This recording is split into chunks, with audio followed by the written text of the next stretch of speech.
Kali ini, Abu Nawas menyuruh hakim pura-pura mati. Raja tertawa terpingkal-pingkal mengetahuinya. Jika berbicara orang cerdas tapi bertingkah konyol, salah satu yang sangat terkenal adalah Abu Nawas. Dia merupakan seorang penyair berkebangsaan Arab yang hidup di zaman dinasti Abbasiyah. Ketika itu, rajanya adalah Harun ar-Rasyid. Raja Harun ar-Rasyid adalah sosok yang sangat cerdas. Ia murid dari Imam Malik. Namun, Abu Nawas selalu punya cara lepas dari jebakan sang raja. Dikisahkan bahwa tingkah lucu Abu Nawas sempat membuat raja tertawa terpingkal-pingkal. Suatu hari, raja mengadakan syukuran nama bayi. Dalam syukuran kali ini, raja tidak mengundang Abu Nawas karena dianggap akan mengacaukan acara.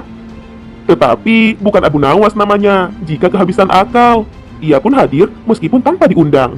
Setibanya di istana, Abu Nawas langsung membaur dengan para tamu undangan. Para hadirin sekalian, saya ingin mengumumkan mulai hari ini nama bayi ini adalah Jabnib. Kata raja, jangan Baginda Raja, jangan diberi nama Jabnib. Ujar salah satu tamu protes kepada Baginda Raja. Ternyata tamu yang protes tersebut adalah Abu Nawas. Baginda Raja pun kaget. Bagaimana mungkin Abu Nawas datang kemari? Gumam sang raja. Tapi raja membiarkan kedatangan Abu Nawas. Kenapa kamu protes dengan nama yang aku berikan? Tanya sang raja. Biasanya orang yang bernama Jabnib bersifat bodoh, Baginda Raja. Lebih baik diganti dengan nama lain saja, kata Abu Nawas tanpa beban. Raja merasa dipermalukan oleh Abu Nawas di depan tamu-tamu undangan. Mana buktinya kalau orang yang bernama Jabnib itu bodoh? Kalau kamu tidak bisa menjawab, akan aku hukum pancung. Ancam raja. Tentu hamba bisa membuktikannya, Baginda Raja. Baginda tahu hakim yang namanya Jabnib. Dia hakim bodoh, kata Abu Nawas.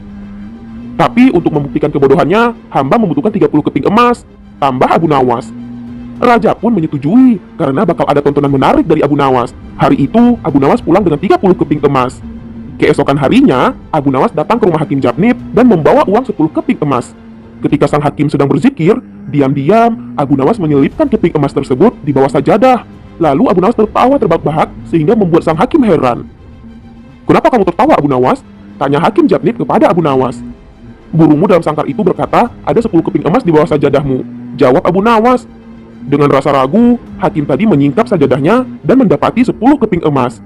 Dia kemudian tersenyum bahagia dan percaya kalau Abu Nawas mengerti bahasa burung. Keesokan harinya pun, Abu Nawas melakukan hal yang sama dengan membawakan 10 keping emas. Sementara pada hari ketiga, Abu Nawas tidak membawa keping emas.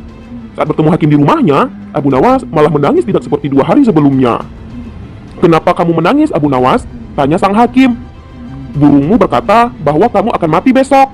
Jawab Abu Nawas. Sang hakim pun percaya sambil gemetaran. Tetapi raja meminta solusi pada Abu Nawas agar perkataan burungmu tidak terjadi. Maka pura-pura matilah kau, kata Abu Nawas. Hakim itu pun pura-pura mati dan kabar kematiannya pun didengar oleh masyarakat. Saat jasad hakim diusung menuju pemakaman, berpapasanlah dengan raja. Raja pun kaget karena baru tahu kalau Hakim Jabnib meninggal dunia.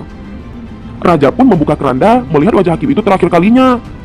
Tetapi ketika dibuka, hakim tersenyum ke raja dan mengedipkan matanya. Kenapa hakim yang masih hidup kau katakan meninggal, Abu Nawas? Tanya sang raja. Itulah bukti kebodohan Hakim Jabnib yang aku katakan ketika syukuran, kata Abu Nawas. Mendengar jawaban Abu Nawas, raja tertawa terpingkal-pingkal. Sementara warga yang dikerjai merasa kesal. Wah, ada-ada saja ya tingkah Abu Nawas. Sampai bertemu kembali pada kisah-kisah lucu lainnya ya.